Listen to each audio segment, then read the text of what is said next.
So if you have a pen and a pad and you'd like to take some notes, please feel free, because the whole idea of this webinar is really to empower everyone here.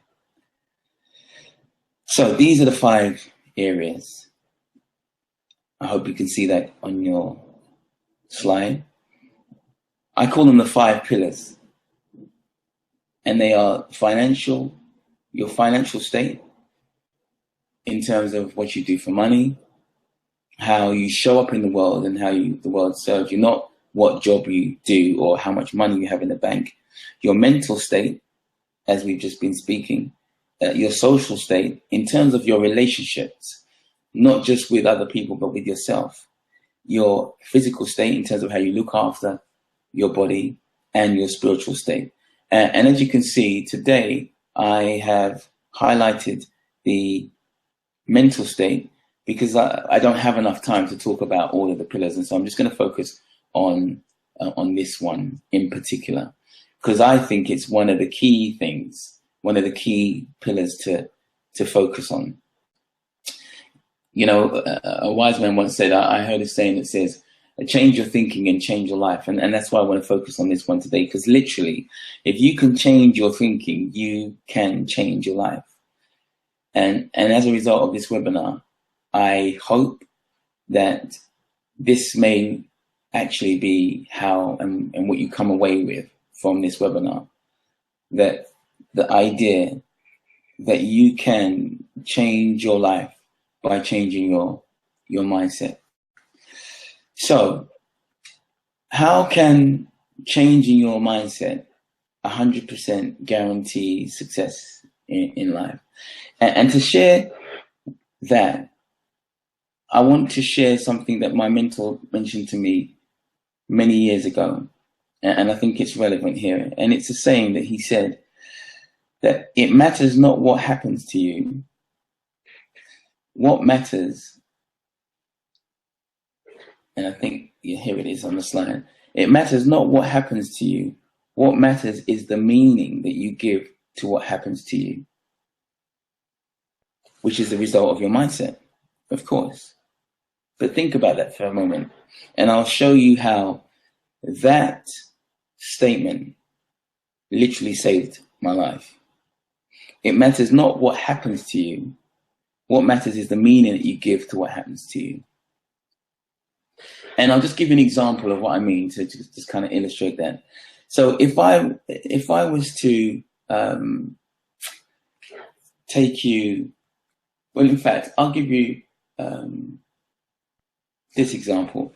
If I was to, my parents are from Nigeria, Africa. So imagine I was to bring someone over from Africa, from the depth of Africa, the bush, never been to the West before. And I bring him over to the West and I take him to a room.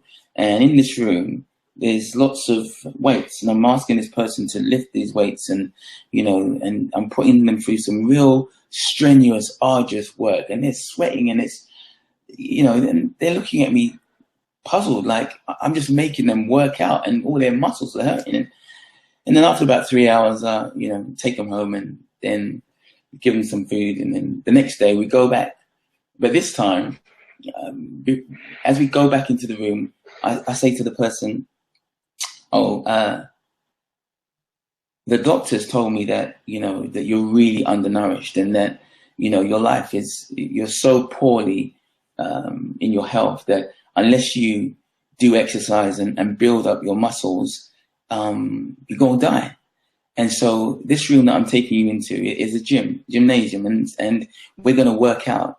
And I explain the reasons why it's necessary to work those muscles, to build up the strength. And the way that we do that is you literally have to tear the muscles so that the muscles will rebuild. And as they rebuild, they come together stronger and then you'll put on weight. Just by sharing that information with that person, their mindset will change. And where they thought of me in a very negative light the day previous, they'll embrace me now.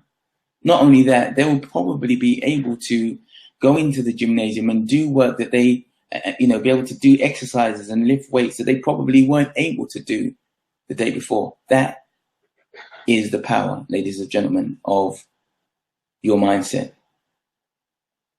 That's what your mind can literally do when you understand how to apply yourself. So we're focusing on the mindset and the mind and how to use it. And I call it, it's mindset training, how to train your mind, because many of us actually are not aware that there are two sides to our mind. I don't have time to go into it in too much detail, but we have the left side and the right side of our brain, and they work in different ways. And if we can understand how we can use the creativity of our right side of our mind along with the logic of the left side of our brain, and know how to blend and merge them, they can literally enable us to achieve things that we might have thought were impossible. So the question I want to ask you is, would you agree with me that your mind is your biggest asset? Again, because we want to be interactive, click on your answers in the poll, yes or no. Some of you might agree, some of you might disagree.